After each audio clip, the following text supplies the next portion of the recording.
Hey guys, so sitting in my car sweating profusely, I was like, okay, I think I'll do a quick review of a movie I saw a couple of days ago, and that's M. Night Shyamalan's Trap. So let me get this out of the way. I actually enjoyed the movie, and in fact, I almost didn't watch the movie because I heard so many people say negative things about it, and these are critics, and even the critics who said they enjoyed the movie still kind of said negative things about it. I usually don't listen to critics, but from this, it almost deterred me, and I'm glad I didn't listen to them because I really enjoyed it. I'm not the biggest M. Night Shyamalan fan. There's a few of his movies I really like, but the thing is, his movies that I dislike, I really hate. So this is not coming from the vantage point of an M. Night Shyamalan stan. So kind of, I guess, a quick plot synopsis of this movie is that this guy, he takes his daughter to a concert, and then he finds out that the entire concert's been set up to trap a serial killer, and it turns out he's a serial killer. If you watch the trailer, you know this. So much of the movie is him trying to figure out how to escape this trap. Thus the name of the movie. Now, here's the thing. Is it a little odd? Well, you have your M. Night Shyamalan-isms. Stilted dialogue, weird cinematography choices. They're there, but I think it serves the movie because the protagonist, who is also the antagonist, can you be both? Anyways, the bad guy, but you're following the bad guy.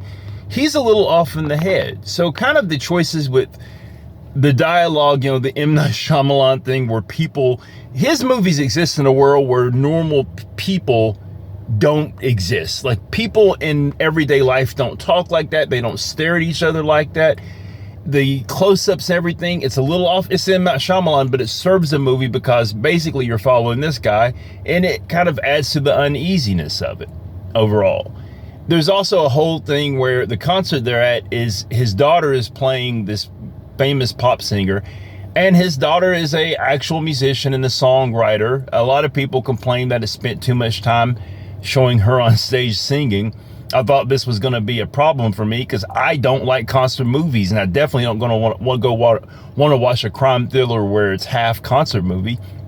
But I was okay with it, and not too much of a spoiler. She plays a part in the movie. I'll make this kind of a strange comparison. The movie kind of reminds me of Dave Brubeck's Take 5, the old jazz standard. You know, most jazz pieces are 4/4 time or 3/4 time. Most pop songs are 4/4 time. But Dave Brubeck's Take 5 is 5/4 time, and the timing and everything is a little off, which makes it such a great piece. And that's the thing with this movie. If you can go with it, you can go with it, you can enjoy it. Now, people say that they have to suspend belief on things, and guess what? Every time you watch a movie, you always have to suspend belief, and you may have to do it a little bit more in this movie. Like, there's a scene, not much of a spoiler, but I'll be vague with it, where this guy's alone in a room with this world-famous pop singer. I can go to Beyonce or Taylor Swift or whoever and say, I'm the biggest fan in the world. It doesn't matter how big a fan I am. They're not going to let me alone in a room with either one of these singers or any pop singer. Another thing that people keep saying where they had to really suspend belief is something I think they missed from the movie. And even people who wouldn't watch the movie. Now, you kind of get this impression on the trailers, but when you watch the movie, you find this isn't the case. So I don't think this is a spoiler, but hear me out.